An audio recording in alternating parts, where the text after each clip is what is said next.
Let's begin with Nigeria's education challenge and government's midterm response from reported mass failures in JAMB and WAEC to allegations of mismanagement of the student loan scheme. Education remains at the center of our national debate. But the federal government says solutions are underway. At the helm of this charge is Minister of Education, Dr. Tunji Alausa, a medical doctor turned policy reformer, now tasked with resuscitating Nigeria's education system. Dr. Alausa, welcome to Beyond the Headlines. Thank you. All right, let's for having me.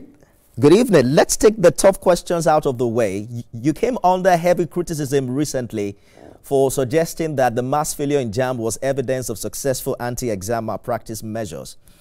JAMB registrar, Professor Loyede, later admitted a technical error which contradicted your earlier claim. How is your ministry navigating this development? No, there's no contradiction here. The percentage of people, students that got above 200 over the 400 total marks remained the same. After the technical glitch, the reconducted exams in about 300 students, the percentage remained the same. Now, let's face it, this is the fact that we have to admit. And as I've always said, I don't mind laundering our dirty linen in public because that's how we can challenge ourselves and fix the system. I wish things were not like this by the time we came in. You look at NECO and WAEC, those exams are readily available before the students go into the exam centers.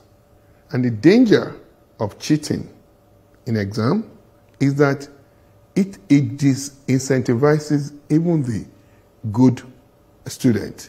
A student that is learning, working hard, studying hard to pass an exam, he realizes that his other colleagues have seen the question. How do you think he will feel? There's he or she will have a high temptation to join them. And this is what we're seeing. A lot of students have this question. They're cheating their way through WAEC and NECO. And by the time they go do JAMB, that's a computer-based exam, that is now almost 100% foolproof. They're seeing the question, they're now as doing exam the way exams should be done. That's why they're failing. I'm not saying improving quality of education at a secondary school, it's not a component of this problem. But the larger cause of this problem is that students are cheating. And when they go to do JAMB, they fail. And let me tell you something. During this glitch, there was a mother that called me and said, I trust my kids. They went to good school. They couldn't have failed this JAMB. I got the registrar on the call. We did a conference call about 10 p.m. That was just a day before the registrar started doing his diagnostic of the result, and they found this problem. Guess what? Those same students went back to do the exam. Several of them scored over 300 because they studied. All right. If students studied, they will pass JAMB. So I'm still committed to ensuring that WAEC, NECO will migrate to CBT.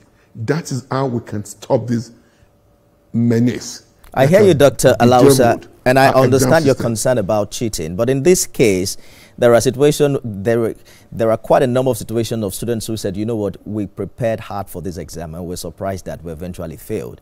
And the JAMB registrar confirmed that indeed there was a technical glitch.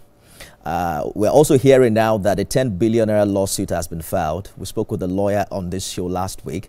How is your ministry responding to this legal action? Do you foresee compensation or redress for victims of JAMB system failure? Let me tell you something. I'm not a legal expert, but let me tell you, this is logical and common sense. There's no alibi here. What are you filing suit for? There was a glitch. which happens. Look at UK exam system. I'll tell you what happened last February in the exam that UK government conducts for doctors. There was glitch. They found that some people that should have passed were reported as passing. The ones that failed were reported that they passed. They realized that they had some glitch. They came out publicly, redid the exam, corrected their fault. There was simple glitch. And what happened, even before parents started shouting about this glitch, JAMB had done their own internal control. They know, based on states, they know the states that are high performing and the states that are not performing well. As they were analyzing those, their own internal data, they realized that there was something wrong before the outcry. So they knew, and within days, they did expansive review of the process and realized what happened. It was a technology glitch, which could happen anywhere, and it's been fixed. Now, 1 week or 1 week after, the students have they've taken the exams again. The ones that passed know, the ones that did not pass know what they scored. So if anybody is going to court, let them go to court. It is a free country.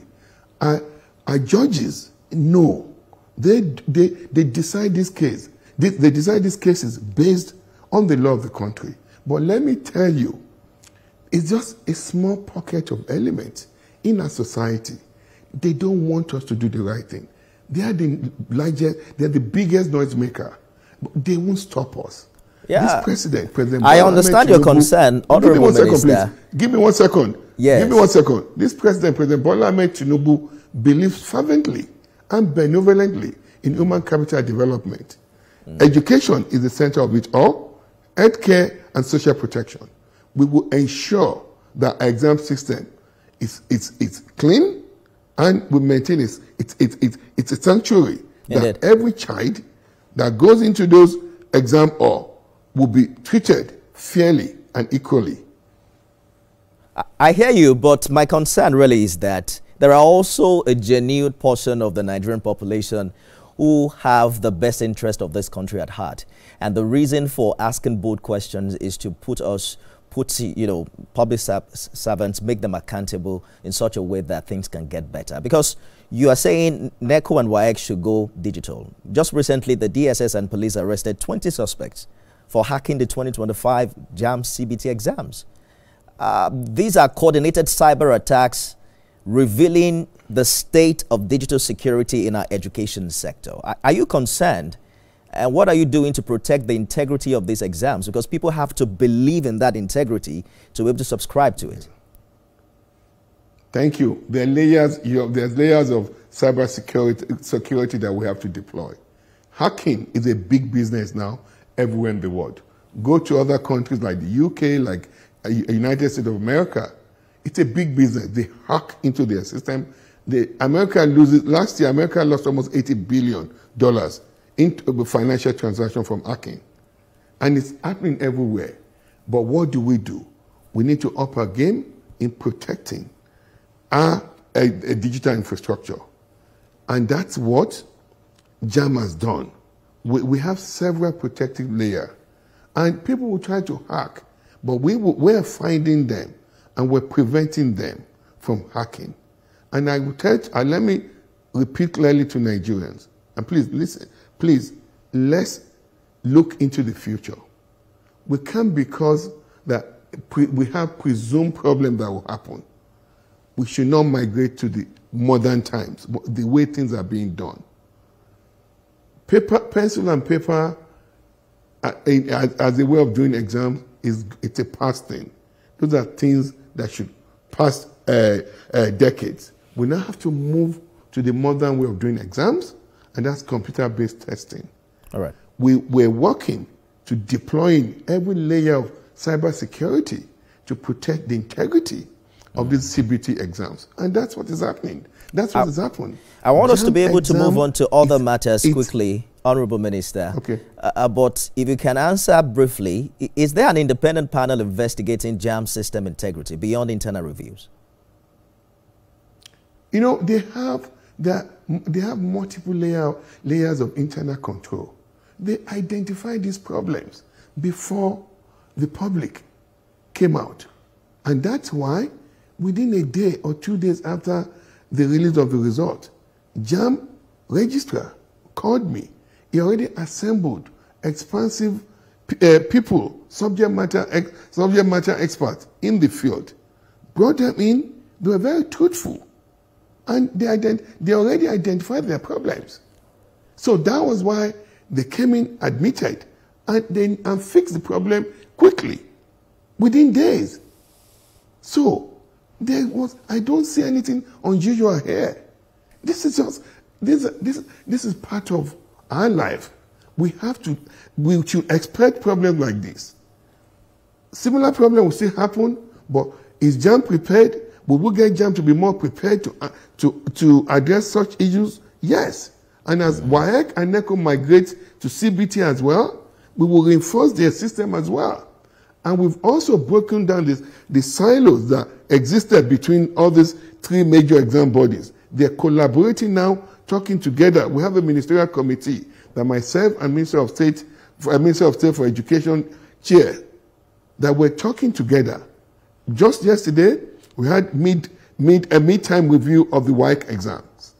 We found some problems, how those problems can be quickly mitigated. And our medium and long-term plan to prevent such problems from happening.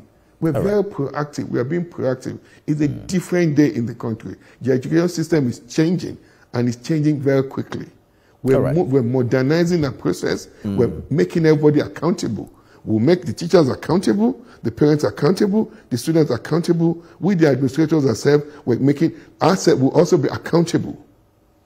Dr. Alausa, let's touch on WAEC for a bit. From Lagos to other states, we've seen over 122 billion naira spent on this exam in the past 6 years. But last year, over 54% of Lagos public school students failed. There are conversations around where we're seeing such poor outcomes despite rising investment. So stakeholders, for instance, have now blamed inadequate infrastructure in our school, poor teacher quality in primary schools, and what have you. You saw the viral video that showed students writing WAEC exams at night with torchlights in Asaba. You condemned the situation, but walk us through the systemic actions that are now being taken to ensure such conditions don't repeat themselves. And let me quickly address the problem that happened at Unity Secondary School in Delta State. That's not acceptable. The condition in which those students wrote those exams was not acceptable. We're working with Delta State government to investigate why that happened. WAEC is involved, the government is involved, our FECAS team are all on the ground, and we will prevent such a situation from happening.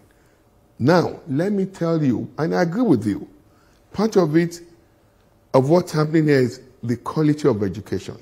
And that's why the president has mandated us, as ministers in the Ministry of Education, that every single child in this country should get high-quality education. And when you give high quality of education to these children, what do you get? You get they're better thinkers, they have better critical thinkers. Their problem-solving abilities, it's high. Their ability to navigate life situation, it's high. They make informed decisions in life. And that's why we're focusing on improving the quality of education at our schools. Okay. From the foundational school to secondary school and to the tertiary institution. I'll tell you what we've done. We're improving, we're rehabilitating and building new classrooms. With about 125,000 of those classrooms will be built or rehabilitated between now and 2027. We're adding wash facility to these facilities. We're ensuring we're supplying these schools with digital skills, with instructional materials for children and teachers as well, ranging from technical skills and STEM. We're also focusing on improving our teacher capabilities. We're focusing a lot more on teacher professional development. Previously with UBEC, funds were being given to SUBEB to just train these teachers. What we're doing now that will be launching in the next few months will be digital trainings for our teachers. All the content are being developed now, and as we finalize development of the content, these teachers will go on digitally. They will do their continuous professional development. At the end of it all, they will do a short exams. Once they pass, we will pay them for finishing those exams, for passing those exams. So we're incentivizing them to continue with their lifelong learning. We're also focusing on our curriculum. Today, curriculum cannot be static. It has to be versatile and dynamic. We've improved curriculum. We've updated the curriculum at the foundational level, the primary school and junior secondary school curriculum. The teacher professional development of that curriculum is being done as we speak. We will roll out that new curriculum this September. Now, we're also working on the curriculum, upgrading the curriculum for the senior secondary schools. And as we do this, we're also working on infusing AI into our learning, using AI to help our students in their lecture taking, in the way they read after, and also we're deploying AI to help our teachers in their in doing their lesson plans and the way they use curriculum. So we're attacking these problems in a multifaceted way. All right. With one single focus, improving the quality of education to every single Nigerian child. Absolutely. Via improving our teacher capabilities, and as well as the quality of education they give our children. As you're talking now, I just remembered that when I wrote my GC exam, it was somewhere in a village in Oyo State. And this was like maybe 25 years ago. I can't remember precisely. But I had a similar experience where we're writing the exam late at night using candles and what have you. And it's just, mind-blowing that such is still happening in 2025. So there are people who are saying, hope there will be sanctions for officials who supervise that exam, for instance. But let's move away from that, Dr. Alausa, because we have like 6 more minutes for this conversation. You have insisted that there is no fraud in the student loan scheme. And this is despite ICPC's ongoing investigation and claims that some 71 billion naira still remain unaccounted for. Clarify the current status of the funds and where the remaining monies are. Okay. I think with all due respect, the numbers you've just quoted, those numbers are not correct. There's no fraud in NELFUND. NELFUND is a legacy program of President Bola Ahmed Tinubu. He campaigned heavily. While our president was campaigning, he said, I will institute a loan scheme for students. Within the first few months, the president made this happen. Today, NELFUND is performing.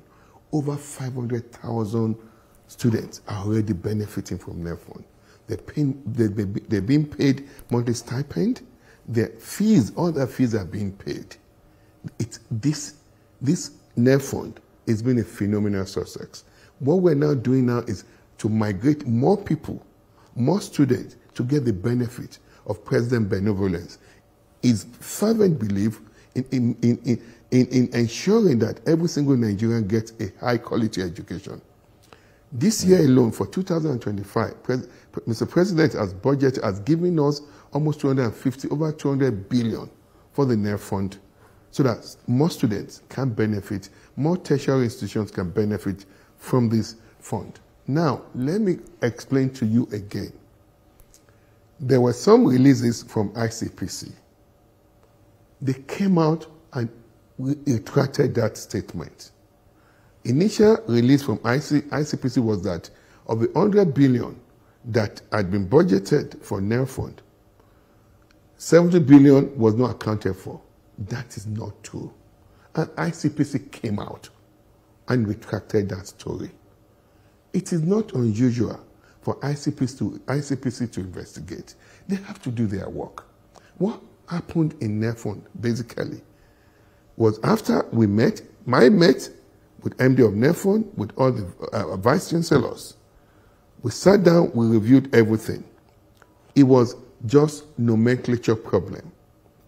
Now, when student and timing of payment, NELFUND will release money to the universities in an haphazard manner.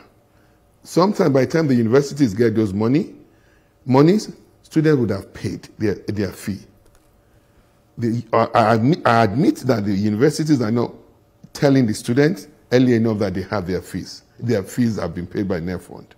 They're not communicating to them.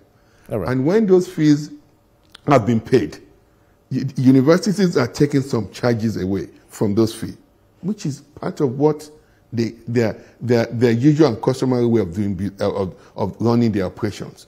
But they're not informing those students. That was a major cause of the discrepancy between the money that the students pay and when the universities are refunding them back. But then, what have we done? I set up a committee to quickly standardize the processes from NELFUND end and the university's end. Right. They're working, they're going to be submitting their report in the next few days. We'll have standardized nomenclature of all the fees that each university should charge. They will let us know, they will let the student know their service charges as well. Also on the NELFUND end, NELFUND will have to pay proactively at a certain time of the year so that the universities can also plan. And once we start doing this, we will migrate completely. We'll eliminate completely the problems of students paying and having to get refund. That will be a thing of the past. Indeed. By the time we implement the new Dr. Alausa, allow me to jump in quickly. Finalizing very soon. Yes, allow me to jump in quickly. I hope that while you do that, I want you to also bear in mind that some students have reported unauthorized deductions from disbursed funds, and they have blamed the delays on collusion between schools and banks. So I'm hoping that when you come out with that process, it will also, pay attention to that. But we're following very closely some of the reactions that have followed. Let me quickly address that. You see, what they're calling unauthorized deduction, please, we have to be fair to the tertiary institutions as well. These are institutions that are manned with capable, patriotic Nigerians. I think it was just a communication problem. The unauthorized deductions were service charges, customary and usual and customary charges that were charged by those institutions, but they didn't communicate those to the students. It was communication lag. There was no corruption there. And that's why I'm telling you to clarify this. Those perceived unauthorized charges were service charges, legal service charges by those institutions. But by the time we implement these new guidelines, this will be a thing of the past. It will be completely eliminated. Dr. Alausa, we have to go now. They have called you a quiet force of change, crediting you with transformative efforts in like many great projects for universities, ending the BA scholarship scheme. There are also conversations around access to UBEC fund to upgrade primary education. You recently launched a national anti-bullying policy. We really do not have time to go through all of these, but you came from the health sector, right? And many say that you have brought a clinical diagnosis to education. So in a minute, if you can, talk to us about what your diagnosis would be if Nigeria's education system were a patient. What's your honest prognosis, and how long would the treatment take before we see recovery? Thank you. We're past the phase of diagnosis. We're clear now on where we're going. If you see our 6 priorities, we're past the phase of diagnosis. Let me repeat. We're now in full implementation phase. I won't say treatment phase, full implementation phase, and we're already seeing results. You must have heard that 6 high focal areas: our expansive agenda, expansive TVET agenda, technical vocational education and training. That will be rolled out this Friday. All right. With second high priority, where if I can talk for the next 3 hours on TVET, but I don't want to do that because I only have just about 3 minutes. But let me quickly go through what we're doing, and we're beginning to see results. High focus on STEM, STEM with 2M, science, technology, engineering, mathematics, and medical sciences. You've seen that we're spending almost 110 billion naira rehabilitating 18 medical schools across 6 geopolitical zones. We're also building new simulation lab to expand our ability to admit more students to medicine, dentistry, pharmacy, and nursing. We've actually surpassed our annual admission rate, a target admission for nursing. Indeed. We also have a clear idea of how we need to tackle our out-of-school children. Honourable Minister. We now have, we're working with the Amajiri, go ahead, but we're beginning to even see reduction in the out-of-school children. Honourable Minister, you know what? Go ahead. You know that this show comes on air every day of the week, Mondays to Friday. And now that you know where our studio is, we can always invite you again. I'm hoping that we'll continue this conversation subsequently. I will wish you all the best as we mark the 2nd year anniversary of the Tinubu administration. Dr. Tunji Alausa, thank you so much for talking to us. Thank you so much. It will be my honor to come back all the time. Thank you. Absolutely. Thank you for the honor and the privilege. We'll take a short break and we'll be back with the Minister of Aviation and Aerospace Development, Festus Keyamo. Stay with us, everyone.